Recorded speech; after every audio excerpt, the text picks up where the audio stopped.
नागरिकांच्या मनामनातील आवाज, नाशिक आवाज.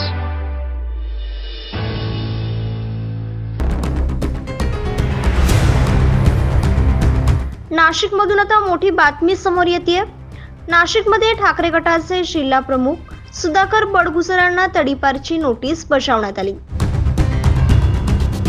सलीम कुत्ता डान्स प्रकरणी ही नोटीस बजावण्यात आल्याची माहिती समोर आली आहे. नाशिकचे ठाकरे गटाचे जिल्हा प्रमुख सुधाकर बडगुजर यांच्या नावाने पोलिसांनी तडीपारची नोटीस काढली आहे.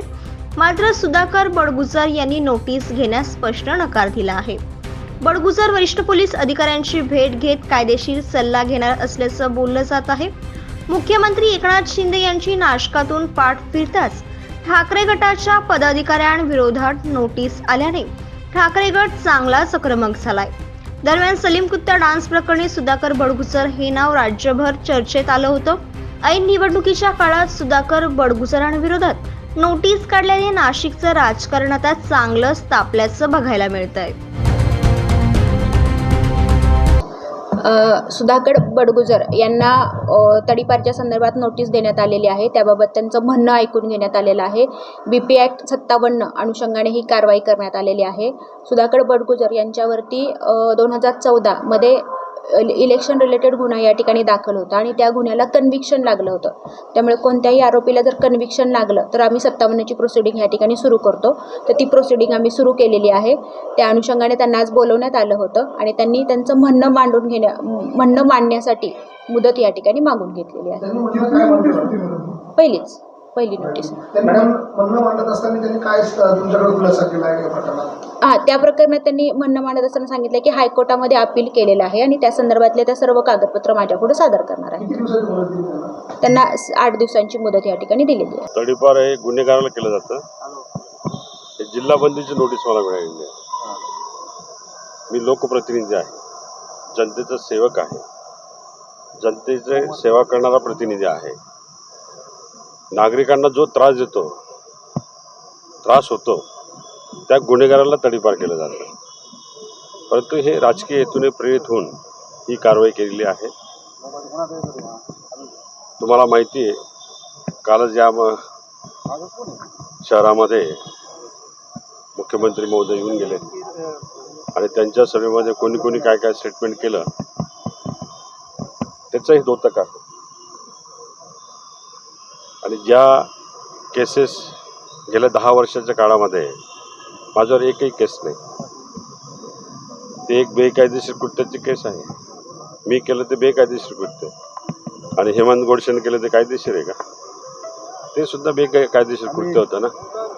त्याच्यावर मात्र कोणी दाखल झाले नाहीत, त्याचे CDR रिपोर्ट काढले गेले नाहीत,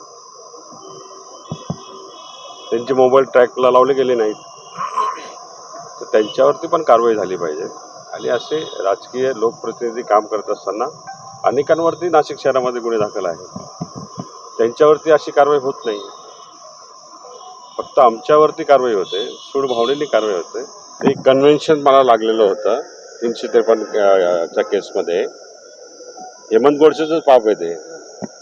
त्या निवडणुकीमध्ये 2014च्या निवडणुकीमध्ये SCP राजपूत आणि माझी त्यावेळेस थोडा इलेक्शन काळामध्ये वाद झाले होते आणि त्याच्यावरती अंबड पोलीस स्टेशनला त्यांनी 10 दिवसानंतर गुन्हे दाखल केले होते. लोकसभेचा म्हणजे प्रचाराचाच मुद्दा होता तो. त्याच्यावरती मी हायकोर्टात अपील दाखल केलेलं आहे आणि अपील दाखल केलेलं असताना अशी नोटीस पोलीस प्रशासनाला काढता येत नाही. त्यांच्या ते लक्षात नाही आलं तर निश्चितपणाने येणाऱ्या काळामध्ये वकिलामार्फत त्यांना उत्तर दिलं जाईल नोटीस. तेच म्हटलं, कालच्या सभेचंच द्योतक आहे. कालच्या सभेमध्ये त्यांनी जी मांडणी केली त्याचं इम्प्लिमेंट होताना दिसतंय ना तुम्हाला. काय म्हटलंय नोटीसीत, आपण काय उत्तर दिलं? नाही, उत्तर देण्याचा अजून वेळ मागितली मी. आता त्यांना एक 10 दिवसाची वेळ मागितली. ते आता किती दिवस देतात बघू, त्यानंतर ठरवू. नोटीस घेतली ना, नोटीस घेतली. त्याच्यामध्ये 10 दिवसाची मुदत मागितलेली आहे. आता ते काय मुदत देतात त्याच्यानंतर भूमिका ठरवू वकिलामार्फत. हो, उद्धव साहेब तर काळजी करतात ना. नाशिक लोकसभेची जागा ही जिंकायची आम्हाला आणि ते जिंकतोय. उद्धव साहेबांचा फोन आला होता की राजकीय सूड भावनेने, द्वेष भावनेने ही हद्दपारी केलेली आहे, नोटीस बजावलेली आहे जिल्हाबंदीची, जेणेकरून 20 तारखेचं इलेक्शन झाल्यानंतर यांनी नाशिक शहरामध्ये यावं, इलेक्शनच्या मुवमेंटमध्ये सक्रिय होऊ नये, अशा प्रकारची व्यवस्था त्यांनी करण्याचा प्रयत्न केला. पण तसं घडणार नाही. निश्चितपणाने यामध्ये राजाभाऊ वाजेंचा विजय होईल. उलट माझ्यावर कारवाई केल्यामुळे 1 लाखाचं मताधिक्य वाढेल, कारण माझे मतदार शून्य आहेत.